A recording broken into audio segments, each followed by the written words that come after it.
My name is Lauren Meese. I'm an Olympian for Judo from the 2000 Olympic Games in Sydney. I am here with AnnMaria De Mars.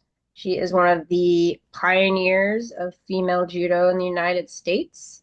And I'm really, really excited to have a conversation with her and learn from her. Uh, Introductions. Go ahead. Who are you? Accomplishments on and off the mat? All right, I'm AnnMaria De Mars. I was the first American to win the World Judo Championships, won the Pan American Games, won the US Open a few times, won the Senior Nationals a few times at three different weight divisions, Junior Nationals, Collegiate Nationals, all the things. And off the mat, I have a PhD. My specializations are in applied statistics and psychometrics, so think standardized testing. I've been a statistician for 40 years, own a statistical consulting company called the Julia Group, also co-founded and run Seven Generation Games that makes educational games that teach math and social studies and English. And prior to that, co-founded Spirit Lake Consulting on the Spirit Lake Nation with a partner. So yeah. Oh, and I have a few other degrees too. MBA, BSBA, MA. Yeah. Not all Awesome. jocks are dumb, smarter than I look. Oh, and I Yeah, have four kids and nine grandkids and a husband. Okay, whoa, that's pretty impressive. I find that kind of interesting as far as, and I know that it doesn't fall. It's a rough generalization to say this, but a lot of people who are involved in judo definitely have I don't want to say a higher level of intellect, but I think the outside the box thinking kind of helps to grow that. Do you feel that you just naturally are a hardworking human being and it came with the territory? The thing I've noticed is there has been a change, it seems, generationally. The people that I came up with, a lot of them went on and got an MD, a PhD, a law degree. I did not see that as much in my daughter's Rhonda's group. In fact, a lot of those folks did not even graduate from college. So I think it varies. What I did see for women is that women who are successful in judo often do non-traditional careers. I was doing the pooling for the women's black belt division one year at the all women's tournament they had in Michigan. And you know how it is, people are waiting to get their pool sheets and they're waiting by the side of the mat and they're talking. And I was surprised. One of the women was a construction foreman on the roads. One of them was a roofer. One was a COBOL programmer. I do notice that women who are successful in judo, I don't know if this is still a case, but it was when I was younger, tend to often go into non-traditional things because the non-traditional careers often pay better, and they're used to being the only woman in the room. Yeah, a little bit more, not necessarily bravery, but chutzpah, I guess. So kind of getting the nuts and bolts of things here as far as the purpose for this is, documenting the history of women in the sport. I think that we kind of leave it up to the men consistently, uh, and that's kind of silly. And what is that level of importance to you as far as, documenting the history of women in the sport of judo and specifically here in the United States? To me personally, it's not been that important, and I think perhaps that has been a mistake on my part. I won the world championships. I came back. No one cared. We made it a big deal. Yeah, the US needs to get a gold medal. And I got a gold medal, but I was not the right gender. I was not really the right race. So, yeah, I went back to work as an engineer. I was at General Dynamics. My coworkers put up a big banner saying, "Congratulations, world champion." And I went on with my life. And I got asked a couple of times to come to training camps, and it was men who had never really won anything, particularly who were in front doing everything. And I'd say, "Well, what did you want me here for?" "Oh, well, go over and do mat work with girls or something." So I thought, I don't need this nonsense, right? I have a good career. I make a good amount of money. I have kids. And so that was it for me. And I've had a very good life. Not sorry for anything. But when people would come to me later and say, "Mike Swain, there's these ads and it says he's the first American world champion. You should do something." And I would say, I don't care. I got nothing against Mike. It probably helps him sell mats. Nobody's going to contract with me for $100,000 worth of statistical consulting because I was a judo champion. So, go on. And what other people told me later is when I said, it doesn't matter to me if I don't get recognition. And they said it mattered to me because I was a young girl, I was a teenager, and it would have been helpful to see that there were women who had been successful and see more of that. And, it was Michelle Obama, I think, who said, you can't be what you can't see. I don't 100% agree with that because somebody has to be the first. But, the example I always give and my kids always quote is Roger, I think it was Barrister was the first man to break the 4 minute mile. People said it couldn't be done. And after that, a bunch of people did it. So I do think it was not an important thing to me, but that was perhaps my mistake. Maybe it should have been important to me. Yeah. I mean, it's hard, right? Because there's no financial reward with the sport, especially in this country. So if you evaluate it from like a rational point of view, you did the right thing, but from an idealistic point of view, I mean, for me personally, I would have loved to know more about these things growing up. And I think that it would have kind of made me perceive things a little bit differently, especially as an American, where we don't have the resources like the other countries do for our training and everything else. So yeah, I mean, you mentioned those disparities within your generation, and it continued on with mine, like in the late '90s and early 2000s, where for a female to do a seminar for general population was really it was hard. It was a lot Mhm. more difficult than it was for the men who weren't even going to the Olympics. What other disparities did you see that your generation encountered? And do you see any positive changes over the decades? Any unresolved issues? Well, I'm old. Okay. I started judo in 1973. So it's been 53, no, it must have been more than that. It must have been 70. It's been 54 years. I'm 66 and I started when I was 12. And at the time when I first started, a lot of tournaments didn't have women's competition. A lot of clubs didn't allow girls to join. That was before Title IX. So you could just say, we're not having girls in this, and that's the way it was. I was very fortunate in that the first club that I joined at the YMCA, the instructor had a sister who had wanted to do judo. So they allowed girls to do it. So she had somebody to work out with.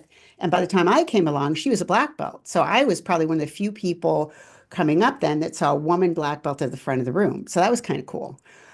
But yes, often there were clubs that didn't allow girls to do judo, so there were places you couldn't practice.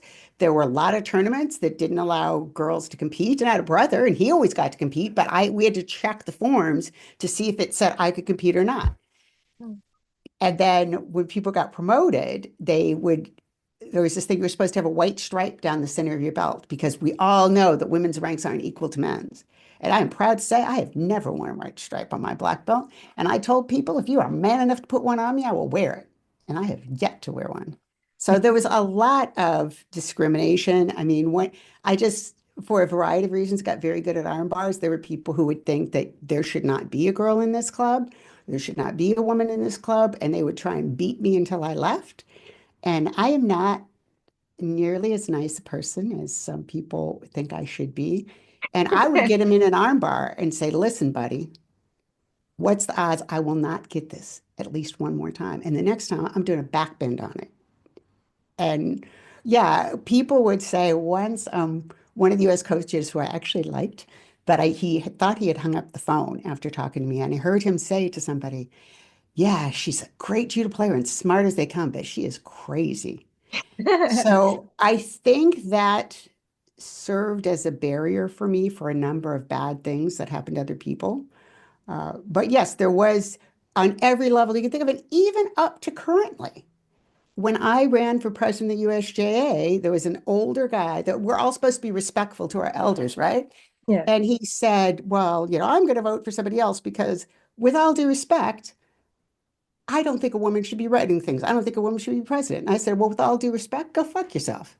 How do you feel about us, USA Judo, finally having a female CEO?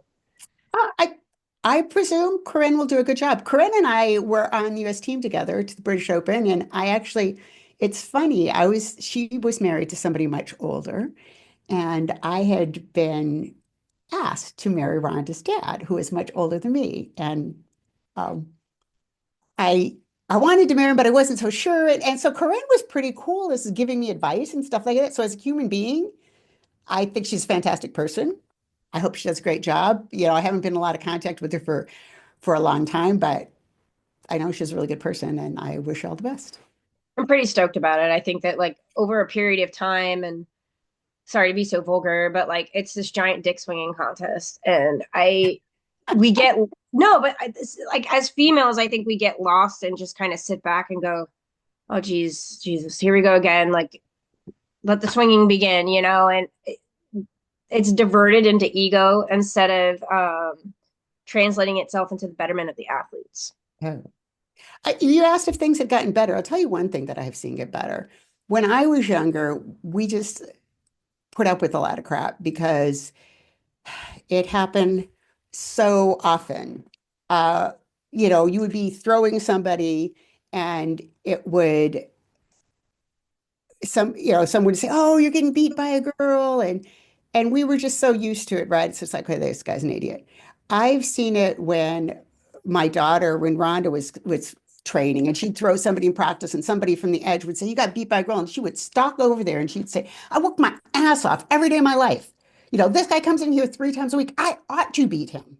Yeah. And so I think that not being so willing to dismiss that, I think that's a good thing. Yeah, I agree. My dad put me in the boys division. We had a lot of local tournaments in South Florida. It was growing up in my era, it was closer to like a utopian society with judo because there was so much activity. There were so many competitions every weekend, and it was all in the same for me. And I think that he taught me a lesson as much as sometimes I really didn't want to fight in the boys division. There was a reason behind it, and I'm really grateful that he did that because it taught me a really valuable lesson about my value as a human being and where I stood in the community. And there was after a while they don't say the oh you got beat by a girl thing anymore. So you just have your place. Yeah, I've noticed too a lot of this generation, they are pretty confident in the fact that they do have equity that exists across the board. So it's a vast change, but I just do hope that the younger generation appreciates things that you did and other individuals did. There was one lady that was mentioned by Francis Elizabeth Lee, I Hmm. believe. Can you tell Yes. me a little bit about her? And this is Elizabeth Lee was a really good person. And there was a little bit of a dichotomy, I think, between some of the competitors in Shia and some of the competitors in Kata, and we used to call them Kata queens. And there was a little bit of, I think, tension with some people, and I was probably some people, that they tried to force us to do Kata, right? So if you're like Francis and you want to do Kata and that's your thing, go you. But for me, I wanted to fight. And we were contingent, well, you shouldn't be doing that. You should be doing kata. And so Elizabeth became the US team manager. And almost always the team manager is some political appointment, whoever somebody's buddy or whatever. And often they're useless. And she was really an exception because she tried to see whatever would help you be on weight, comfortable, ready to fight. I remember one time I had to cut weight always. And we're in England. I can't eat. It's cold because I'm from California and it's the late fall there. And we have to get up early. And all I wanted was a cup of coffee, right? But this is way before Starbucks and everything. You couldn't get coffee unless you were having a meal. That was not a thing. There were not coffee shops. This is how old I am. And the morning I had to fight, Elizabeth knocks on my door and hands me a cup of black coffee because she said, "I know you needed this." It was just the littlest thing. She was that kind of person. Whatever it was that she could do to help you be ready to compete. And I thought that was fantastic. We very seldom got managers or officials of any kind that were like that. yeah, I was lucky to have a good manager, Lou Moyerman. Oh, Uh, he's a good dude. Yeah, I just saw yeah, him recently. I was a teenager, and it was a really scary situation for me, which is going to kind of segue into my next question about sexual abuse and harassment in the sport. But he was like a second father to me. He was extremely protective. But he did certain things, like when we were at the Olympics, he signed us all up to volunteer at a hospital, children's hospital. Oh, Uh, fantastic. yeah, and it was a really beautiful experience, and we got to show them judo, and most of these kids were terminal. but I remember sitting back and seeing which one of my teammates went, and some of them didn't. And I Mm. remember going like, ugh, what a bunch of shitheads. And I'm sure they had their reasons, and that's fine. I mean, it was selfish, but he did go out of his way to kind of create a similar environment for us. Yeah. So the tough question, and again, I hate talking about this sometimes because I don't try to see it from a victimization. It's just the reality of any. I was raised Catholic, so it's just the I'm very reality. Catholic too, yes. Yeah. So we know, right?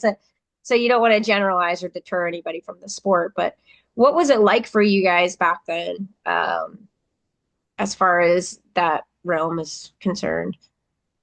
Well, I mean, it's no secret. What was going on was the officials and the people in USJA were having sex with the female athletes, some of whom were underage.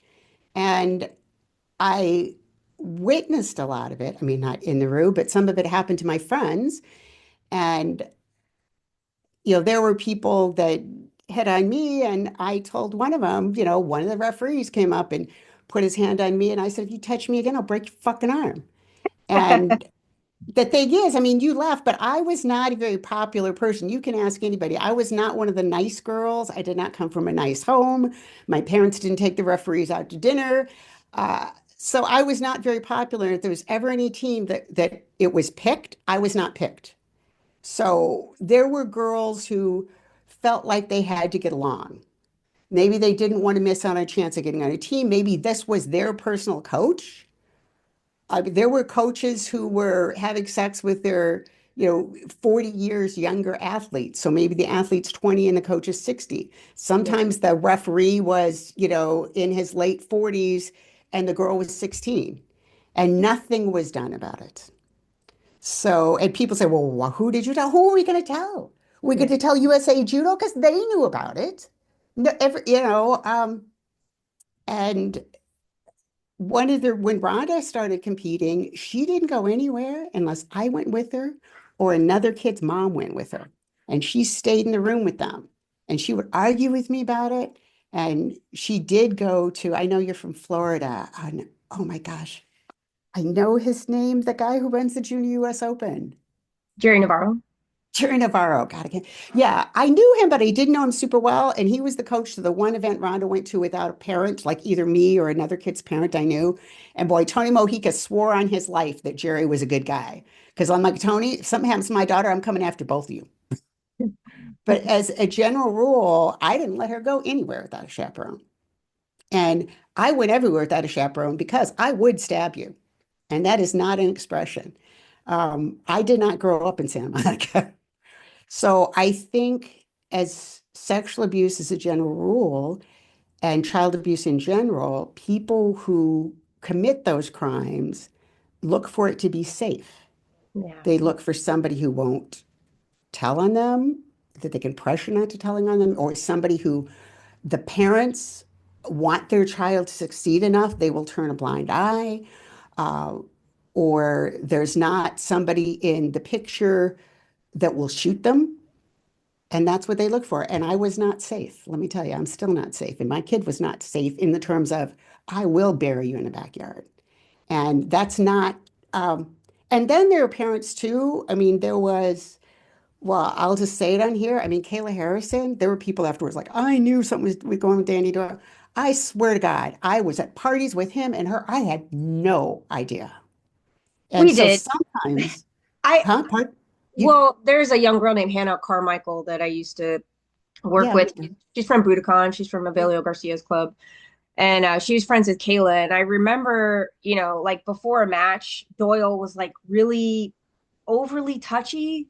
And Hmm. I mean, you call yourself crazy, but right, if a man reacted in the ways that you did, Yeah. like I'm going to shoot you in the face, Right, it wouldn't be disregarded as crazy. It would be, right, oh, that's a protective father, right? So I right. think that your attitude actually lingered on into my generation because a lot Good. of the females in my generation took after that mindset.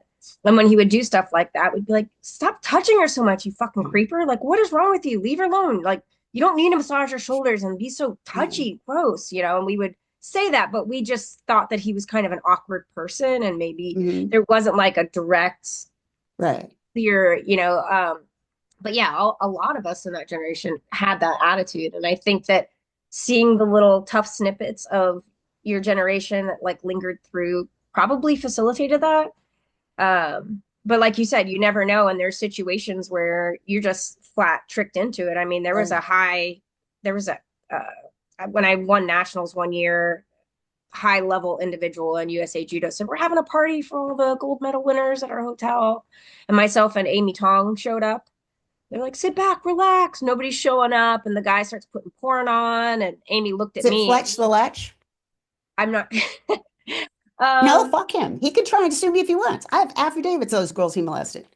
no, it was somebody else. But Amy looked at me and said, let's go, Mies. And because I Mhm. was 16, you know, and Yeah. that was the first time I saw pornography was from a head individual at USA Judo who was being a creeper. Like, so there's situations that you might get tricked into, but I will want to say thank you for your point of view. I don't think it's crazy, and I think that it shouldn't be disregarded as such because if it wasn't for those hard females that I saw as role models growing up, there would be a lot of situations where I wouldn't have spoken up for myself. So thank you. Well, you're uh, welcome. Like I said, I'm sure a lot of, I know a lot of people don't appreciate me or my attitude or that I swear or any of these things. Uh, but whatever. I don't Somehow know. I'm over it. Yeah, no, I understand your point of view, and I don't think that who gives a shit if people like it or not. You're trying to say the right thing and speak your truth. So, Right. so as females judokas, and I've talked to a couple different people about this, but what are we supposed to do to support each other and create a stronger domain and presence within the sport for females in your mind's eye? I think one of the mistakes I made, and I'm very happy that I was able to correct it a little bit when I was older and less stupid, is as you said, we let the men in judo dictate the history, right? And when I was coming up, Rusty Kanakogi was really pushing for there to be women in the Olympics and for there to be a women's world championship. And she achieved that. And let there be no mistake, she achieved that. She was pushing for it harder than anybody. The first one was in New York City. And then, like when I was on the world team, she raised money to bring us all to the New York for a training camp. And people would say, well, she's just doing it so she could be the Olympic coach. Or so fucking what? I don't know if she was or wasn't, but she got women in the Olympics. She got women to have world championships. And we were told, well, she doesn't really know anything about judo and she's just tough. And honestly, I never really worked out with Rusty that much because she worked with the heavyweights and I was a lightweight. But, her daughter was a pretty good judo player. So, eh, a lot of people who trained with her became good judo players, but we were just told that, oh, she's just tough. She doesn't know anything and she's just doing it for her. And it's funny because after I won the world championships, my daughter heard that about me. Oh, your mom didn't really know that much judo. She's just tough. And a few years before she died, I ran into Rusty at an event, and there were several other people there. There were like officials, high-level officials, and president of this organization. That, and I said, Rusty, I want to say something to you, and I want to say it publicly. And Rusty, being Rusty, is kind of like she knows me, so she's like, "Oh God, I don't know what this is going to be." And I said, thank you. You made the world championships possible. You made it possible for us to be in the Olympics. And I never appreciated you when I was young. And I just wanted to say it in public that I appreciate you now. And she's probably shocked because I'm not that nice of a person. But I'm glad I got to do that. And I think it is important, probably for young people too, to see how successful we were because I've seen, and I can only say how it was when I was younger and how it was when Ronda was coming up, right? We expected to win, right? Like Margie Castro got a silver in the world championships. Mary Lewis got a bronze in the world championships. Chris Pennant got a bronze in the world championships. So it was within reach. And when I went, I expected to win. When I went to every tournament, when I went to the Pan Ams, I think we got 7 gold medals and a bronze. And when we went to tournaments, we came home with medals. I went once that I came home empty-handed, cried all the way back from the Atlantic, all the way back across the Atlantic. And now people go and they expect to lose. Yeah. You know, Rhonda called me. She was going to the Pan Am Games the first time, and she says, Mom, I was never worried about the Cubans till now. And all these coaches talk about how tough the Cubans are. I'm gonna F this Cuban girl. I said, Rhonda, fuck the Cubans. I broke the Cuban girl's arm. And but you know, to send players out and say, we don't expect you to win. But we Yeah. don't expect them to win. When Rhonda won the Junior Worlds, did you know they didn't have a copy of the national anthem because they didn't expect anybody would win? Get out. I didn't know that. That's Yeah. insane. That's actually So insane. I think the value of history would be to say we didn't have resources. You know, I worked a full-time job. I got up at 5:30 in the morning and went running, and I went and lifted weights on my lunch hour, and then I went down the Naval Training Center because it was the closest place to work and train there. And I did judo, you know, 7 days a week all over Southern California. We didn't have those resources. So and I guess the advantage that my daughter had is because I had been through that, right? So Yeah. when I would hear people say, oh, you know, she can't beat those Cuban girls, you know, they climb ropes and they just, I live by Santa Monica Beach. We have ropes down here that's 2 stories tall. And I would go down there and say, climb the rope. You know, yeah, I think it's unfortunate that now we have, and it makes it, let's be quite honest, it makes it easier for USA Judo to get away with crap, to get away with not supporting athletes. And oh, we're not winning, but we never win. But that's not Yeah. true. We used to win. Yeah. I think that's very, very true. And it was something that was even projected upon my generation. Um, we were like, oh, well, maybe Jimmy will bring home a medal, and at World Championships, we never saw ourselves in the running. We always saw ourselves as the laughing stock. And you're absolutely right, is when you don't have accountability because there's no winners associated with that accountability, it does make things a lot easier to kind of go meh. Oh, that attitude was prevalent. I do see a new cycle though with the youth that's coming up right now as they believe in themselves and they have that Mhm. it's 100% possible mentality. But it was probably pretty tainted by our generation, unfortunately. Um, but it I hope it gets back to that point, and I hope that when individuals watch yourself and other individuals from past generations talking about what you did to get to that point, that they are motivated to bring USA Judo back to that same realm. You know, it's funny, and I don't really think about this day to day. I mean, my day job is I run a couple of software companies, right? Uh, I won a world championships. My daughter got a silver medal in the world championships and a bronze in the Olympics. So we have more medals in this house than most, you know, clubs in America. I think maybe twice somebody's called me up and said, how did you do that? Isn't that funny? Very. I called USA Judo when Ronda was coming up and said, you know, I think my kid's going to be really good. And I'm not just saying this because she's my kid, because I got 3 other kids. But Rhonda, I think she's going to be good.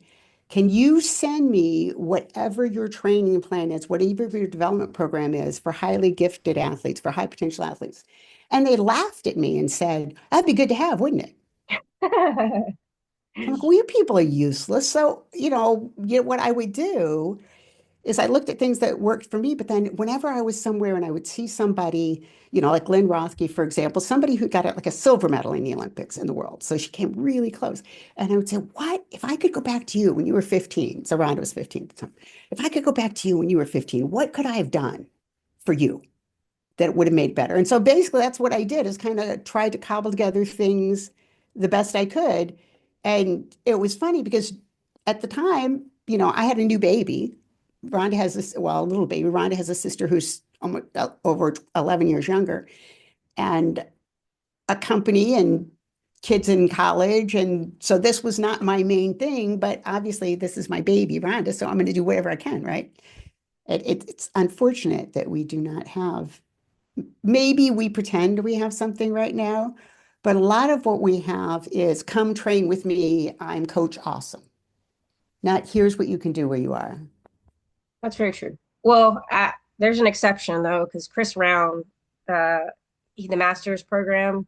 I Hmm. work in conjunction with Chris as an intern coach, and the magic that he's creating is strictly in line with what you're discussing. Well, I good mean, for I'm not him. trying to plug him to the 20 people that see this, but No, I know Chris. He's a really good dude. yeah, yes, and he's very intelligent as far as like the analytics are concerned with his athletes and getting them the points that they need to be. I'm really proud to just be a part of that domain. And he has more females do seminars than he does males at his club, which cannot be said for any Mm. other club in the United States, period. Um, wow, I get so blown away speaking to people like yourself and Eve, and I hope to get in touch with Lynn Rothke as well. Because a part of me does wish that I had access to you when I was younger, because I never knew until I was an adult what how well you guys did when you first came out of the gate on the international scene. And it's actually a real shame. I really wish that USA Judo and some of the other organizations would have used that as an opportunity and a platform. But during that time frame, like you said, I mean, women's judo was not taken as seriously as the men's. So I want to hear We've never been their favorite judo family for multiple generations, I'll tell you that. because you speak the truth, or what is the Yeah, pretty much. yeah. Uh, I don't need any new friends. Yeah. uh yeah, it's a slippery slope. I could I could see a lot of, I mean, we were left alone a lot, and there were a lot of things that were not okay that happened during my generation, but there were some things that I learned from those interactions of who I wanted to be as a human being and who I didn't want to be as a human being. Um, so I took the positive with the negative. But any other historical information that you find crucial for female judokas? And then after that question, I want to hear your favorite judo memory. Really crucial for female judokas. I think, oh, Diane Pierce. I don't know. Could I be honest? I think she might have passed away. Um, Diane Pierce was amazing. When I was coming up, she was the most successful woman in judo in the United States. She was initially 120 pounds. She beat me in the US Open. I'm still pissed in the finals. Of course, I was 17, but I'm still pissed. Um, but yeah, she armbarred me. And later, when after the tournament, I was just, working at the local club because I was in college. And so I just worked out where there's judo club. And one of the local coaches says to me, go up and ask her for advice. And I said, really? Because I'm a competitor. He goes, no, I think she's about to retire. So like, you're not going to be around. She's not going to be competing. Go ask her for her advice. And I did. And one of the things she said to me is, you know, I know I go to a lot of these tournaments and these other women look to see what division I'm going to be in, and then they either cut weight to get out of my division or don't cut weight to not be in my division. She said, don't do that. Don't be jumping around division. She goes, take a division and take it over. And pretty soon it will be the easy division. And I took that to heart. You take it, you pick a division. I mean, if you're growing, it's one thing, right? Like I was in three different weight divisions. But yeah, take it over. I don't run from anybody. And people used to ask, Lynn Rothke and I weighed the exact same, and she fought the division above me. And people would say, are you afraid of Lynn or is Lynn afraid of you? And it's like, neither. For her, she's really fast. I mean, that's her style, right? And so, as like in a heavier division, she's even faster. Where for me, I was really massively strong for my weight. And so at a lighter weight, that's even better. So you find the best division for you and you take it over. And this is the thing that drives me crazy that I hear Americans say all the time. Oh, well, I lost in the first round, but I had a hard match, or I had a hard draw. No, I'm the hard draw. If you're the best person in the division, every draw is an easy draw. So that's my advice. Find a division, take it over, be the hard draw. Yeah. And actually believe that you are and don't. Yeah. Well, That's that's it. You need to, my old judo coach used to say, it's not bragging if you can back it up. You need to be doing those 2, 3 day practices. You need to be going with the hardest person in the room. And I don't mean the biggest person, some ass that's going to try and slam you because he's bigger than you. But if you got somebody there who's national champion, you should be in their face. And I Hmm. don't mean a mean way. I mean, every time they're holding up their hand for a partner, bam, you should be there. Yeah, agreed. 100% agreed.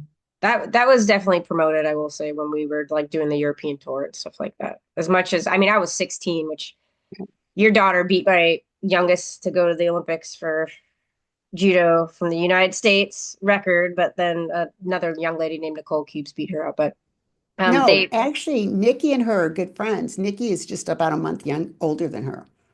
oh, okay. So Rhonda did beat Yeah, it's funny. We were my. just talking to Nikki the other day.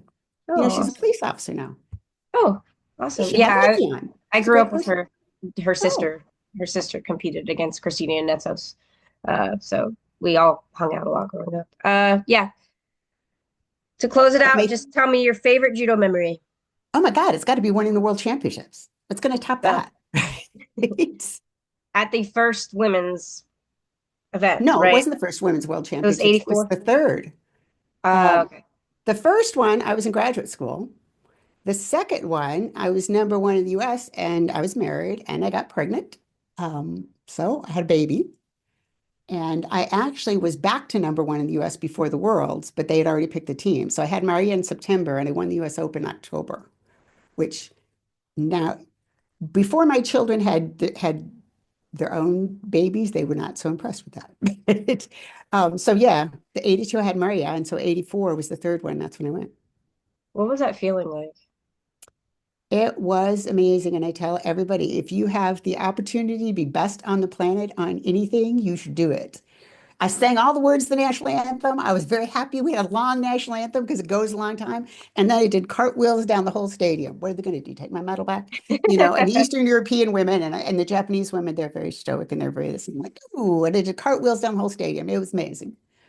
Oh, thank you for all this information. I'm like almost overwhelmed. I have to go back and rewatch this a couple times. No, I really, really thank you for your time. I know you're a busy human being. And thank you for what you have done for us as females and paving the way. Yeah, and also for your outspokenness. I genuinely appreciate that. I wish I could be as outspoken as you are. Well, it was like I say, it was not appreciated. It was not appreciated by some of the women when I was coming up who said, you know, you should be dressing nicer to go to the tournament. Like people would dress up in pantsuits or a dress or because we're just lucky the men are letting us be here. Well, my family didn't have any money and my clothes came from Goodwill and I probably had on an old pair of jeans and a t-shirt. And it's like, I'm not happy to be here. Well, I am happy to be here, but I'm not, it's not, I'm grateful to be here because you allowed me to come. I have a right to be here. Yeah, So that was not very appreciated. And there were women who didn't like the fact that I was outspoken because their coach told them not to. So yeah, yeah, that would be my real advice to people is just because your coach tells you somebody's not a good person, it's not necessarily the case. And I think a lot of times women don't support other women because they want to be one of the guys, you know, the pick me girl. yeah. And yeah, don't be that. Don't be that. So if you're in the younger generation, don't be a pick me girl. Be like be like our world champion here. Thank you so much. I really, really, really appreciate you. Well, you're very welcome. And I guess we both got to go back to work now. Yes, we do. All All right. right. Well, you Have a have a good one. great day. You too. Bye.